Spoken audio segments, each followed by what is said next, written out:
Guys സുഖല്ലേ?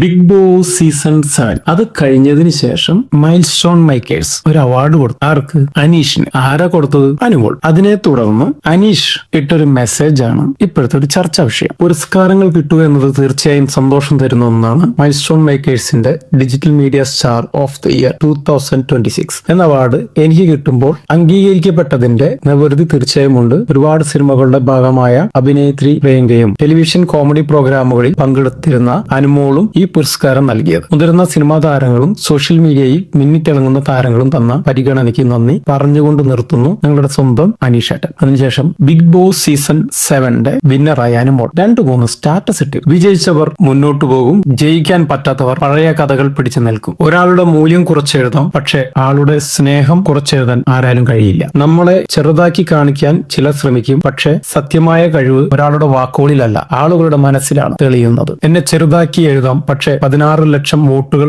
ചെറുതാക്കാൻ ആരാലും കഴിയില്ല. വിജയം ആരുടെയും കൃപയല്ല, അത് ജനങ്ങൾ നൽകുന്ന അംഗീകാരമാണ്. അതിന് അസൂയപ്പെട്ടിട്ട് ഒരു കാര്യവുമില്ല. എനിക്ക് കിട്ടേണ്ടത് എല്ലാം കിട്ടി. ട്രോഫി, കാർ, പ്രൈസ് മണി, അതിലും വലിയത് ജനങ്ങളുടെ സ്നേഹം. ഞാൻ എന്റെ യാത്രയിൽ മുന്നോട്ട് പോകുന്നു. ചിലർ ഇപ്പോഴും പഴയ മത്സരത്തിൽ തന്നെ കുടുങ്ങിയിരിക്കുന്നു. ബിഗ് ബോസ് കഴിഞ്ഞിട്ട് 4 മാസമായി ഞാൻ മുന്നോട്ട് പോയി. ചിലർ ഇപ്പോഴും അവിടെ തന്നെയുണ്ട്. PR കൊണ്ടല്ല, 16 ലക്ഷം ആളുകളുടെ സ്നേഹമാണ് എന്നെ വിനയാക്കിയത്. പോയി പണി നോക്കടോ, ഒരു മുട്ട എടുക്കട്ടെ. ബിഗ് ബോസ് സീസൺ 7 കഴിഞ്ഞിട്ട് 4 മാസത്തോളം കഴിഞ്ഞു. ഇപ്പോഴും ഇവർ തമ്മിലുള്ള സൗഹൃദം നമുക്ക് മനസ്സിലായി കാണും. അനീഷ് അങ്ങനെ എഴുതിയതിൽ തെറ്റുണ്ടോ എന്ന് ചോദിച്ചാൽ അത് അനീഷിന്റെ വ്യക്തിപരമായ കാര്യം. അനീഷിന് ബിഗ് ബോസ് വിന്നറാണ് അനുമോൾ എന്ന് പറയാൻ ഇപ്പോഴും സാധിക്കുന്നില്ലായിരിക്കാം. അതായിരിക്കും അനീഷ് എഴുതാത്തത്. അത് അനീഷിന്റെ വ്യക്തിപരമായ കാര്യം. പക്ഷേ ഇതൊക്കെ കണ്ട് കലിപൂണ്ട് ഇങ്ങനെയുള്ള സ്റ്റാറ്റസ് ഇട്ടത് അത് അതിനും വലുത്. രണ്ടുപേർക്കും വേണമെങ്കിൽ അവോയ്ഡ് ചെയ്യായിരുന്നു. അത് അവരുടേതായ ഇഷ്ടം. എന്റെ അഭിപ്രായത്തിൽ രണ്ടുപേരുടെയും ഉള്ളിലുള്ള കാര്യങ്ങൾ അവർ പോസ്റ്റ് രൂപത്തിൽ എഴുതി കഴിഞ്ഞു. ഇനി നമ്മൾ അതിനെക്കുറിച്ച്